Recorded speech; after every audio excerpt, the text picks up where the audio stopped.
Hello friends, कैसे आप सब लोग? बढ़िया हो? मैं सचिन कौशिक, ग्लैमर इंस्टीट्यूट से, नजफगढ़ से। मैं आपके साथ सीए आईपीसीसी के स्ट्रेटेजिक मैनेजमेंट के कुछ टॉपिक्स आपके साथ शेयर करने के लिए आया हूँ। टॉपिक हम करेंगे आज बीपीआर, बेंचमार्किंग और टीक्यूएम, टोटल क्वालिटी मैनेजमेंट। मेरा फ़ोन नंबर नीचे लिखा हुआ है। अगर आपको क्लास अच्छी लगती है हमारी, तो आप ज़रूर हमारे चैनल को सब्सक्राइब कीजिए, शेयर कीजिए और लाइक कीजिए। अगर आपको कोई बात करनी है तो ये नीचे हमने नंबर लिखा हुआ है, ये व्हाट्सएप नंबर भी है। आप यहाँ पर मैसेज को ड्रॉप कर दीजिए, हम आपका नंबर देख के आपके पास कॉल कर लेंगे। ठीक है जी। अगर आपके कोई डाउट्स रहते हैं, कुछ भी रहता है, तो आप नीचे कमेंट बॉक्स में भी लिख के दे देना। हम आपके डाउट्स को रिजोल्व करने की पूरी कोशिश करेंगे। चलो जी, मैं आपके साथ में टॉपिक स्टार्ट करता हूँ। बहुत आसान से टॉपिक है आज के। सबसे पहले मैं स्ट्रेटेजी के बारे में बात करता हूँ। स्ट्रेटेजी होती क्या है? स्ट्रेटेजी का मतलब होता है कि हमने कोई भी काम करना है तो वो काम कितने वेल प्लान्ड में किया जाए ताकि हमारे काम की कंप्लीशन होने का चांस ज्यादा बढ़ जाए, हमारे काम बेटर तरीके में पूरा हो पाए। स्ट्रेटेजी बनाना, क्योंकि देखो सीधी सी बात है कि स्ट्रेटेजी वर्ड वैसे निकला था आर्मी से। आर्मी में कोई भी काम होता है वो क्या होता है? पूरे डिसिप्लिन के साथ होता है। डिसिप्लिन इन द सेंस है क्या कि आपने कोई भी काम करना है तो उस काम को करने के लिए आप पूरा एक मैप तैयार करते हो और उसी मैप के अकॉर्डिंग ही आप क्या करोगे? अपना काम करके चलते हो। अगर आप ऐसा कुछ काम करते हो तो सीधी सी बात है, आपके काम की डुप्लीकेशन खत्म हो जाएगी। आपको क्लियर कट पता रहेगा कि काम कब पूरा होगा, कैसे पूरा होगा, कौन कौन काम बंदा काम करेगा। तो ये सब चीजें क्या होती है? स्ट्रेटेजी के बारे में हम बात करते हैं। जो बड़े बड़े बिजनेसमैन बने, सब के सब क्या हुआ? एक स्ट्रेटेजी के तहत ही उन्होंने काम किया, स्ट्रेटेजी बनाई। Dhiru Bhai Ambani the best strategy planner. ठीक है जी। उन्होंने क्या करा कि इतनी जबरदस्त स्ट्रेटेजी बनाई और आज देख लो मुकेश अंबानी उन्हीं के बिजनेस को कंटिन्यू करके आज इंडिया का सबसे अमीर आदमी बना हुआ है। सेम लाइक रतन टाटा का देखो आप, टाटा ग्रुप बिल्कुल इंडिया का सबसे बड़ा ग्रुप माना जाता है बिजनेस सेंस के अंदर। उसके बाद आप बिल गेट्स देखो, कोई भी देखो, सब बंदों ने क्या करा कि अपने अपने बिजनेस प्लान को लेके काम किया। उन्होंने स्ट्रेटेजी बनाई और स्ट्रेटेजी बना के ही उन्होंने अपना काम को क्या किया है? बेटर तरीके से काम किया। तो मैं आपके साथ में कुछ टॉपिक आज करूंगा। जैसे मेरा फर्स्ट टॉपिक क्या है? मेरा फर्स्ट टॉपिक है बिजनेस प्रोसेस री इंजीनियरिंग, जिसका नाम क्या होता है? बीपीआर। मैं इसको बोल के चलता हूं। बीपीआर का मतलब क्या है? बीपीआर का मतलब होता है बिजनेस प्रोसेस री इंजीनियरिंग। मतलब कि आपका कोई काम पहले से चला हुआ है, आपने उस काम को पूरा कंप्लीट खत्म कर देना है और आपने वो काम बिल्कुल स्टार्टिंग फ्रॉम स्क्रैच, मतलब कि बिल्कुल स्टार्टिंग से आपने कोई काम चालू करना है, बिल्कुल प्लानिंग करनी है। उसके लिए मैं आपको एक बात कहानी सुनाता हूं, ध्यान से समझना। एक कंपनी थी रनबैक्सी। सुना आपने नाम? हाँ सर, रनबैक्सी का नाम तो हमने सुना है। अब रनबैक्सी कंपनी का चेयरमैन था उस टाइम पे मोहन सिंह, उसका बेटा था परमिंदर सिंह। अब मोहन सिंह अपने बिजनेस को आराम से चला रहे थे, कोई दिक्कत वाली बात नहीं थी, बिजनेस बढ़िया रिटर्न भी देता था। उस टाइम पे उसका बेटा कौन? परमिंदर सिंह बिजनेस करने के लिए उनके साथ में जुड़ा हुआ था। वो कोई भी प्लानिंग लेके जाता, कोई भी स्ट्रेटेजी लेके जाता मोहन सिंह के पास, तो मोहन सिंह उसको क्या करता? मना कर देता, बोला जी ये कैसे स्ट्रेटेजी? बेकार स्ट्रेटेजी। उसका बेटा था जो कि जिसमें वो उसने क्या किया कि काफी दिन तक देखा यार ये ऐसे तो बड़ी बेइज्जती हो जाएगी, कोई काम ही नहीं हो रहा है, बिजनेस जहां है बस एक सेम रिटर्न में काम कर रहा है, सेम पैसा कमा रहा है, सब कुछ सेम कर रहा है। तो हमने अपने बिजनेस को क्या करना चाहिए? हमने अपने बिजनेस को प्रमोट करना चाहिए, बिजनेस को बढ़ाना चाहिए, जिससे हमारी रिटर्न भी काफी बढ़ जाएगी। उसने एक दिन अपने फ्रेंड को बुलाया। उसके फ्रेंड्स ने उसने किया क्या? उसने कही कि हमने जी बिजनेस अपने तरीके से करना चाहिए, पिताजी हमारे काफी बड़े हो गए हैं, अब उनको नई जो बिजनेस के अंदर चाहिए वो उनको नहीं पता है, हम अपने तरीके से बिजनेस करना चाहते हैं। तो बोला क्या करें? बोला करना क्या है? करना क्या है कि जो ऑफिस है पूरे ऑफिस को चेंज कर देते हैं। पूरे ऑफिस को चेंज सर कैसे करेंगे? पूरे ऑफिस उसने क्या किया? जो फालतू की फाइलें थी सबको बाहर फेंकी, पूरे दीवार व्हाइट वॉश कर दिया, मोहन सिंह का नाम हटा दिया बिजनेस से। जो उसका कैबिन था, कैबिन के बाहर से मोहन सिंह के नेम प्लेट हटा के किसकी लगा दी? परमिंदर सिंह की लगा दी। और उसने क्या करा? काम करना चालू करा, रातों रात ये काम कर दिया। सुबह जब मोहन सिंह ऑफिस आया तो बाहर सिक्योरिटी गार्ड ने उनको रोक दिया, बोला साहब आप अंदर नहीं जा सकते, बोला अरे पागल है क्या तू, साहब क्या अंदर नहीं जा सकते? अंदर तो जाएंगे क्योंकि मेरा बिजनेस है, तू कौन होता है मेरे को रोकने वाला? तो उसने कही जी हमारे नए साहब आ गए। बोला नए साहब आ गए हैं? नए साहब, ये नए साहब कौन मार्केट में पैदा हो गई? उन्होंने क्या किया, बोला बुला अपने नए साहब को। उन्होंने परमिंदर सिंह को बुलाया और परमिंदर सिंह ने कहा जी मैं नया साहब हूं और मैं आज से बिजनेस मैं चलाऊंगा, आप घर बैठो और घर बैठ के आप अपने पोतों के साथ खेलो। दो पोते थे, मोंटी और वो जो आपने नए नाम सुने जो डन बैक्सी के चेयरमैन हैं। उन्होंने क्या किया, बोला आप घर बैठो। बोला तेरे बस की नहीं है बिजनेस संभालना? बोला मैं संभाल लूंगा। मान लो कि उस टाइम पे उन्होंने क्या कहा कि जो बिजनेस पैसे कमा के देता है वो 200 करोड़ रुपए कमा के देता है। उसने कही कि अगर तू 200 करोड़ या उससे ज्यादा कमा के दे देगा एक साल के अंदर रिटर्न, तो मैं बिजनेस तेरे को ही सौंप दूंगा संभालने के लिए, लेकिन 200 करोड़ रुपए तेरे को क्या करने हैं, उससे ज्यादा ही कमाने हैं। बोला ठीक है, डील फाइनल हुई एक साल के लिए। और उस बंदे ने बड़ी बिजनेस प्लानिंग करी और प्लानिंग करके बिल्कुल स्टार्टिंग फ्रॉम स्क्रैच, बिल्कुल नए तरीके से नए ढंग से सब कुछ क्या किया, पुरानी प्लानिंग को हटाया और उसके जगह पे नई प्लानिंग के हिसाब से क्या किया, उन्होंने काम किया। और इसी चीज को क्या बोलते हैं, जो उसने सारी प्रोसेस की, इसी प्रोसेस को मैं क्या बोलता हूं, बीपीआर बोल के चलता हूं, जिसको नाम क्या रख दिया मैंने, बिजनेस प्रोसेस री इंजीनियरिंग, मैं इसको बोल के चलता हूं। ठीक है बात। तो बीपीआर का मतलब यहां पर क्या है, बीपीआर पहली बात आपके लिए मोस्ट इंपोर्टेंट टॉपिक है। BPR is the analysis and redesign work flow and process with in and between the organisation. एक तरीके का एनालिसिस करना है, रीडिजाइन करना है आपने अपने वर्क फ्लो को, अपनी प्रोसेस को ऑर्गेनाइजेशन के साथ में। ठीक है बात, मतलब कि आपने बिल्कुल रीडिजाइन कर देनी अपनी प्रोसेस को, जो आप अपना पहले से काम करके लेकर आ रहे थे उस प्रोसेस को हटा के उसकी जगह पे नए प्रोसेस के हिसाब से आप क्या करोगे, काम करोगे। मैं इसको क्या बोल सकता हूं, टोटल डीकंस्ट्रक्शन भी बोल सकता हूं। पहले पॉइंट में क्या करा था, एनालाइज एंड द रीडिजाइन करना। किसको रीडिजाइन करना सर, वर्क फ्लो को और प्रोसेस को करना है। इसमें कहता क्या है कि it is a total deconstruction. क्या है, पूरा का पूरा डीकंस्ट्रक्शन है। डीकंस्ट्रक्शन का मतलब क्या है, रीथिंकिंग ऑफ बिजनेस मींस, मतलब कि बिजनेस प्रोसेस को दोबारा से नई तरीके से सोचना है। मैं इसको ये बोल सकता हूं, स्टार्टिंग करनी है all over from the scratch, बिल्कुल नई बारीकी से शुरुआत करनी है हमने इसको, बिल्कुल वेरी फर्स्ट से हमने क्या करना, इसका स्टार्टिंग करना है। इसका ऑब्जेक्टिव क्या है, it's objective to obtain the quantum gain. Quantum gain, ज्यादा गेन हम ले सके किसमें, in performance of the process, business की प्रोसेस से, in terms of the time में हम कॉस्ट कम कर सके, आउटपुट में, या quality of response of the customers का रिस्पॉन्स ज्यादा आ सके हमारे पास, वो चाहे use of the information technology का यूज करोगे आप, तो उसी को क्या बोलते हैं आप, क्वांटम ऑफ गेन बोल के चलते हो।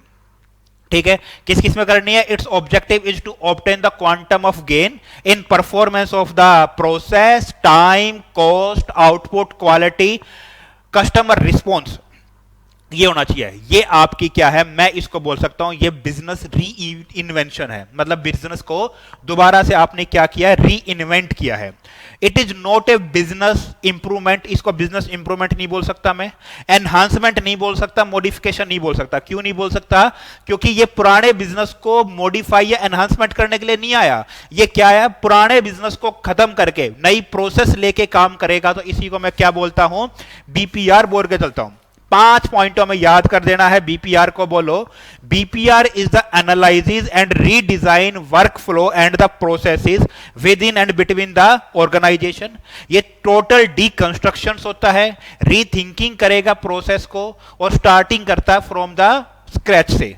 क्लियर है बात। इसका ऑब्जेक्टिव क्या होता है, ऑब्जेक्टिव होता है क्वांटम गेन करना, किसमें, इन परफॉर्मेंस ऑफ प्रोसेस में, टाइम में, कॉस्ट में, आउटपुट में, क्वालिटी में और कस्टमर के रिस्पॉन्स के अंदर। ये बिजनेस री इन्वेंशन पूरा का पूरा क्या बोलते हो, बिजनेस री इन्वेंशन बोलते हो। ये बिजनेस इंप्रूवमेंट, एनहांसमेंट या मॉडिफिकेशन नहीं है। बोलो जी, बात क्लियर है मेरी पूरी तरीके से आपके साथ में। ये तो हमने बीपीआर की डेफिनेशन करी। पहले पॉइंट में क्या पढ़ा, एनालिसिस एंड रीडिजाइन करना, किसको, वर्क फ्लो को, प्रोसेस को। टोटल डीकंस्ट्रक्शन है, मतलब रीथिंकिंग करेगा बिजनेस प्रोसेस को, स्टार्टिंग फ्रॉम द स्क्रैच है ये आपका। क्वांटम गेन करना है किसमें, इन परफॉर्मेंस ऑफ प्रोसेस के अंदर, आपका टाइम के अंदर, कॉस्ट के अंदर, आउटपुट के अंदर और क्वालिटी और कस्टमर के रिस्पॉन्स के साथ में।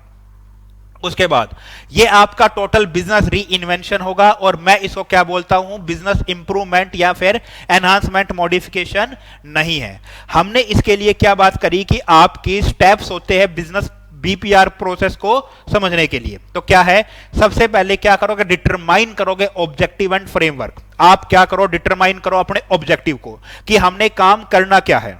जैसे परमिंदर सिंह ने क्या था कि अपने बिजनेस को एक लंबी ऊंचाई, एक बड़ी ऊंचाइयों पे लेके जाना है, वो उसका क्या था, ऑब्जेक्टिव था। तो डिटरमाइन करना ऑब्जेक्टिव और उसके लिए फ्रेमवर्क बनाओ। कस्टमर को पहचानो और उनकी जरूरत को समझो कि उनको उनकी जरूरत है क्या। वो अपनी स्टडी करोगे एग्जिस्टिंग प्रोसेस को कि हम पहले अभी क्या काम करते हैं। उसके बाद फॉर्मुलेट करोगे रीडिजाइन प्रोसेस प्लान को और इंप्लीमेंट करोगे अपने रीडिजाइन को। 5.5 प्रोसेस है, फटाफट बोलोगे 5 प्रोसेस अपनी।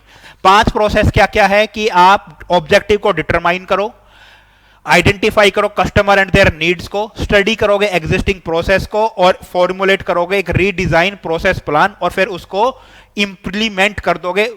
ठीक है जी, तो शुरुआत करता हूं। Determine objective and framework. Determine का मतलब क्या, objective are the desired end result of redesign process. क्या करना आपने, ऑब्जेक्टिव आपने जो चाहिए उसको, एंड रिजल्ट आपको क्या चाहिए अपनी रीडिजाइन प्रोसेस का, उसके बारे में बात करोगे। And management which the management and organisation attempts to realise, उसको जो चाहिए। This will provide the required focus, किस चीज पे फोकस चाहिए उसको, क्या डायरेक्शन चाहिए, क्या मोटिवेशन चाहिए, ये आप ऑब्जेक्टिव सेट करोगे अपना और फ्रेमवर्क बनाओगे। It helps building A comprehensive foundation for the reengineering process, और ये आपकी कॉम्प्रिहेंसिव फाउंडेशन है किसके लिए, री इंजीनियरिंग प्रोसेस के लिए। फिर आपने क्या करना, कस्टमर का पहचानो। कस्टमर पहचानने का मतलब क्या है, the designer have to understand their customers, their profiles, क्या प्रोफाइल्स है, किस टाइप के कस्टमर्स आपके पास, स्टेप्स इन एक्वायरिंग, किस तरीके से हम उनको एक्वायर कर सकते हो, किस तरीके से आप अपने प्रोडक्ट्स को उनके पास पहुंचा सकते हो, उसके बारे में बात करेगा।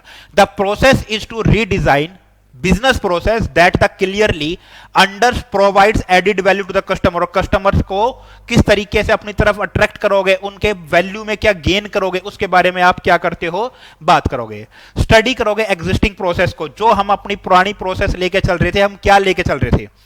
Existing process will provide an important base for the redesigner, कि आप जो प्रोसेस ले रहे हो दोबारा री इंजीनियरिंग करके वो प्रोसेस तो फॉलो नहीं कर रहे हो। कभी पता चला सेम वो का वही काम करा, जहां से स्टार्टिंग की थी अगर वहीं पहुंच गया तो फिर उस प्रोसेस का फायदा ही क्या है आपके पास। तो आप क्या करोगे, आप अपनी एग्जिस्टिंग प्रोसेस को पहचानो और purpose is to gain an understanding of the what and why. क्या करना है, what and why of the targeted process, क्या चाहिए, क्या क्यों चाहिए, उसके बारे में। However the discuss earlier, सब companies go through the reengineering process with clean prospective होता है, without laying emphasize of the past process, मतलब कि पुरानी चीज को छेड़ना भी नहीं है, आपने अपनी नई प्रोसेस बना के क्या करना है, काम करके चलना है। फॉर्मुलेट करो redesign process plan. The information gain कर लिया आपने पिछले स्टेप्स के अंदर, क्या प्रोसेस थी हमारी, क्या हमने चेंज करने थे, वो हमने क्या कर लिए, चेंज कर लिए।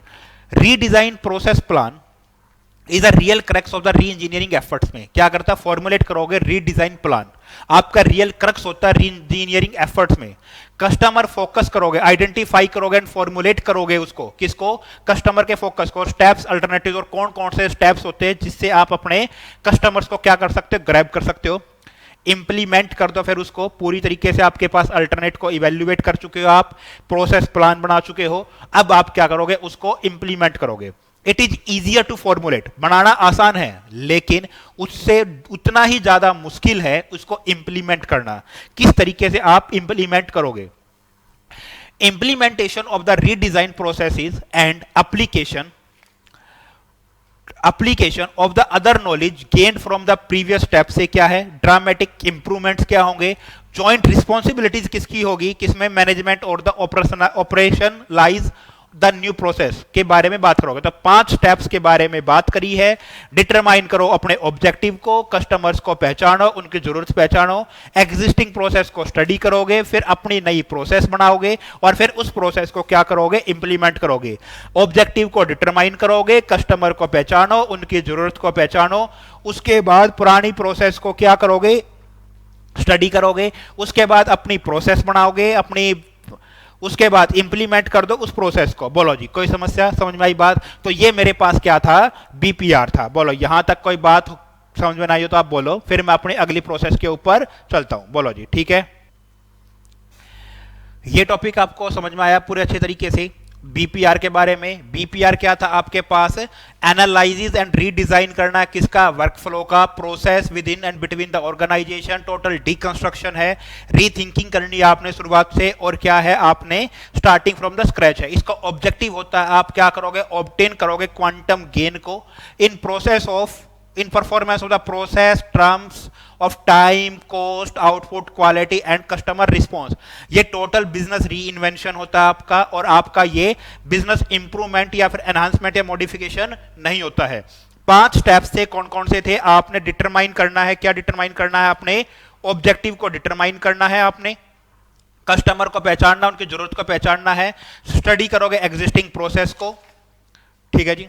उसके बाद अगला काम क्या था आपके पास, अगला था formulate and redesign the process, plan करोगे और उसके बाद उसको इंप्लीमेंट कर दोगे। मेरा एक टॉपिक यहां पर कंप्लीट हो गया है। अगला टॉपिक मैं लेके आता हूं अपना टीक्यूएम। टीक्यूएम होता है total quality management. Total quality management का मतलब क्या है, टोटल क्वालिटी मैनेजमेंट एक तरीके का पीपल फोकस्ड मैनेजमेंट सिस्टम होता है, जिसका ऑब्जेक्टिव या जिसका एम क्या है, कॉन्टिन्यूअल इंक्रीज करना, किसमें, कस्टमर के सेटिस्फैक्शन में, at continual lower real cost के अंदर। क्या बात करोगे, कस्टमर को सेटिस्फाई करो ज्यादा से ज्यादा, लेकिन कम कॉस्ट के ऊपर, कम कॉस्ट के ऊपर कस्टमर को सेटिस्फाई करो, कम कॉस्ट के अंदर कस्टमर को सेटिस्फाई करो। तो क्या है, एक तरीके का पीपल फोकस मैनेजमेंट होता है, that's aims at continual increase in the customer satisfaction at lower real cost के ऊपर। ठीक है बात। फीचर्स क्या है, फीचर्स में मैं याद करूंगा, एक निमोनिक याद करूंगा, पहले मैं एक लाइन पढ़ दूं। TQM stresses learning and adoption to continual changes as a key to the organisation success में क्या है, can F B help, can F B help question, can help F B help question, can F B help question, can F B help question. C for continuous never ending change focus, all resources involvement होगा, सारे resources को use करोगे, not limited to only manufacturing process के ऊपर ही applicable नहीं है, ये हर non manufacturing process होती है उनके ऊपर भी इंप्लीमेंट होगा। फोकस करेगा on the area of the variabilities, reduction in the problem solving, team work, defining the delight of the customers के बारे में। Backward and the forward movement होती है, including the supply chain and customer chains के ऊपर। High level strategies होती है आपके पास, हॉरिजॉन्टल वर्किंग फंक्शंस होगा, quality is the responsibility of all. ठीक है बात। तो क्या बात करी, मैं शुरुआत से बात करता हूं टीक्यूएम के बारे में। टीक्यूएम क्या है, टोटल क्वालिटी मैनेजमेंट होता है। टोटल क्वालिटी मैनेजमेंट का मतलब क्या होता है, TQM is a people focused management system है, जिसमें आप क्या करते हो, कस्टमर को सेटिस्फाई करना है at the continual lower real cost के ऊपर। कस्टमर को सेटिस्फैक्शन लेवल को बढ़ाना है आपने at the continual lower real cost के ऊपर। इसके फीचर्स क्या थे, निमोनिक थे, क्या था, can F B help question, can F B help question. C for continuous never ending change focus, आपका कॉन्टिन्यूअस क्या होना चाहिए, फोकस होना चाहिए, उसके ऊपर क्या करना चाहिए, ऑल रिसोर्सेज का इन्वॉल्वमेंट होता है, चाहे वो मैन, मनी, मटेरियल, मोटिवेशंस कोई भी हो, उसके बारे में बात करेगा। Not limited to only manufacturing process के ऊपर ही इंप्लीमेंट नहीं होगा, चाहे कोई मैन्युफैक्चरिंग प्रोसेस हो या नॉन मैन्युफैक्चरिंग प्रोसेस हो, सबके ऊपर इंप्लीमेंट होगा। Focus on the area of variabilities के बारे में बात करेगा, रिडक्शंस इन द प्रॉब्लम्स के बारे में बात करेगा, प्रॉब्लम्स को कैसे कम किया जाए, कैसे सोल्व किया जाएगा। Defining the delight of the customers को क्या चाहिए उसके बारे में बात करेगा। Backward and the forward movement करता है किसमें, including the supply chain and customer chain के ऊपर। हाई लेवल स्ट्रेटेजीज होती है, हॉरिजॉन्टल वर्क फंक्शंस होता है, वर्किंग फंक्शंस। उसके बाद quality is the responsibility of all, और क्या करता है, सबकी क्वालिटी को सुधारने में इसमें सबकी जिम्मेदारी होती है, किसी एक बंदे की जिम्मेदारी नहीं होती है। बोलो जी, बात क्लियर है। चलो जी, मैं थर्ड टॉपिक को लेके चलता हूं। मैंने 2 टॉपिक अभी कवर किया आपके साथ में, कौन कौन से, मैंने कवर किया बीपीआर कवर किया आपके साथ में, मैंने टीक्यूएम कवर किया है। क्लियर है बात।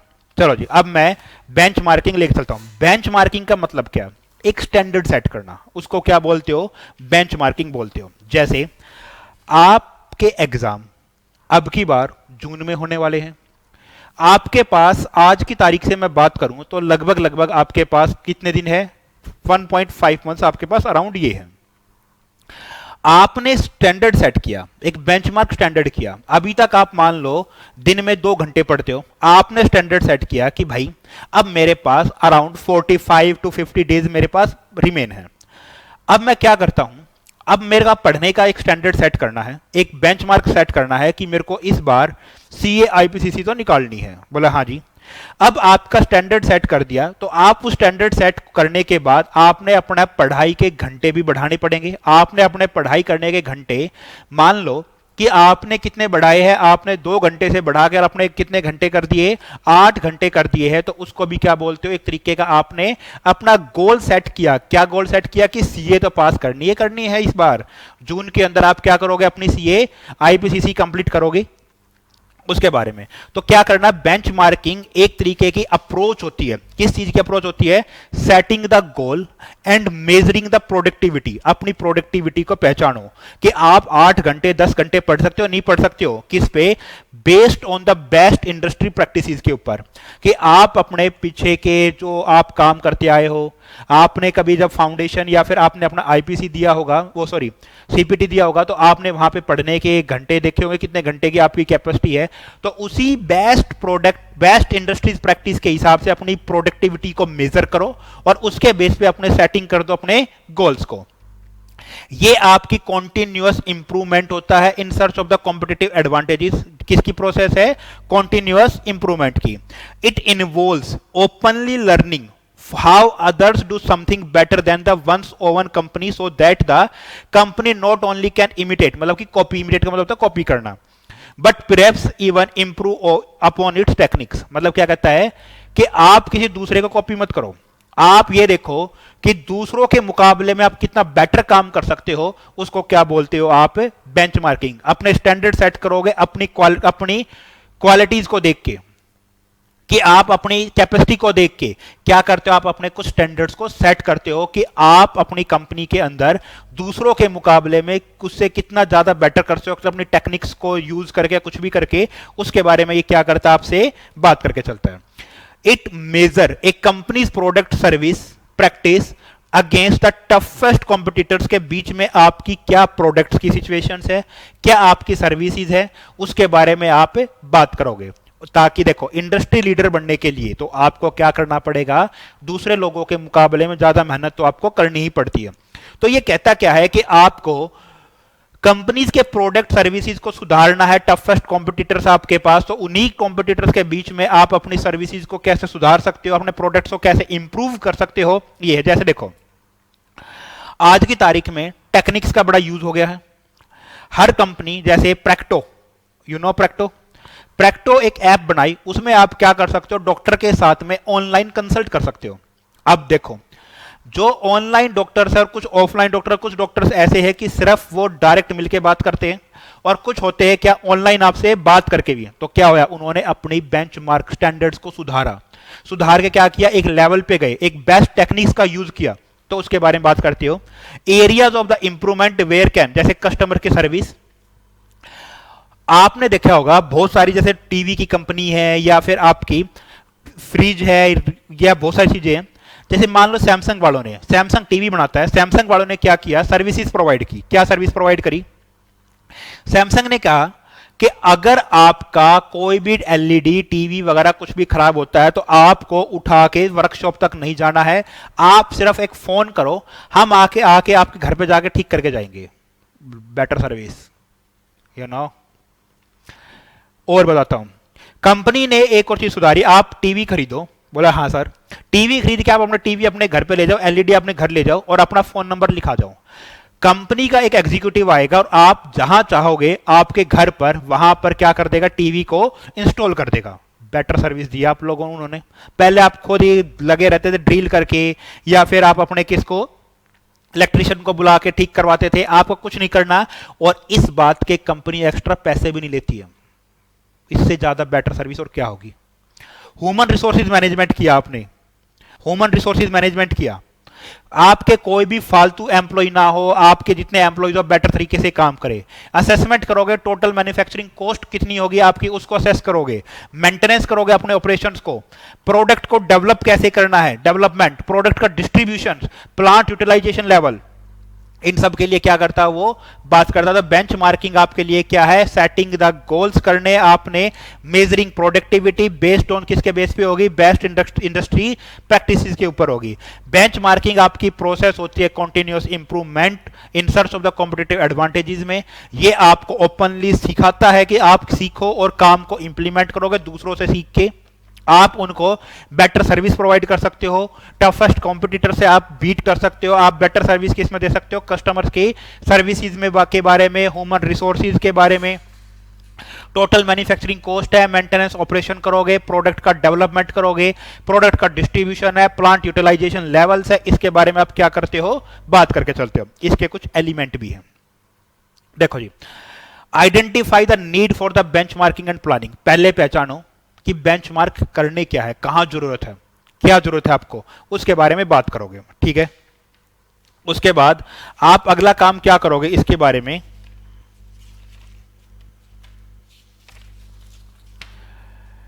Clear and understanding the existing business process. आप अभी क्या काम कर रहे थे, एग्जिस्टिंग प्रोसेस से करो।